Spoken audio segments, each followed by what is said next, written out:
మీ జీవితాన్ని ఇతరుల చేతిలో పెట్టకండి. చేసుకున్న తర్వాత, భర్త అయిన తర్వాత అది వేరు, కానీ పెళ్లి కాక ముందుకు తొందరపడి వాడి చేతిలో మీ జీవితాన్ని నమ్మి పెడితే తర్వాత నష్టపడేది, బాధపడేది, బ్లాక్మెయిల్కి గురయ్యేది, ఇబ్బందుల పాలయ్యేది, జీవితం ఎటు కాకుండా మానసికంగా కృంగిపోయేది మీరే. కాబట్టి దయచేసి ఆడపిల్లలందరికీ కూడా 2 చేతులు జోడించి నేను మీకు చెప్పేది ఒకటే, మీరందరూ జాగ్రత్తగా ఉండండి. భవిష్యత్తు బంగారం లాంటిది. ఆలోచించి వెనక ముందు ప్రతీది ఆలోచించి ఒక నిర్ణయం తీసుకోండి.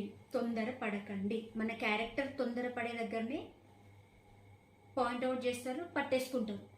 తొందర పడకండి. ఎవ్వరికి ఎక్కడ అవకాశం ఇవ్వకండి.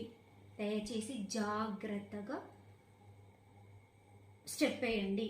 జాగ్రత్తగా ఉండండి.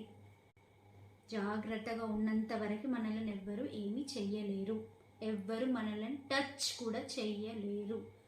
ధైర్యంగా ఉండండి. సమస్య వస్తే గట్టిగా మాట్లాడండి. ప్రశ్నించే వాళ్ళలానే ఉండండి. అవసరమైతే వినకపోతే నలుగురు తన్నేటట్టే ఉండండి. ఇదొక్కటే నేను మీకు చెప్పే ఒక చిన్న సజెషన్ అమ్మ.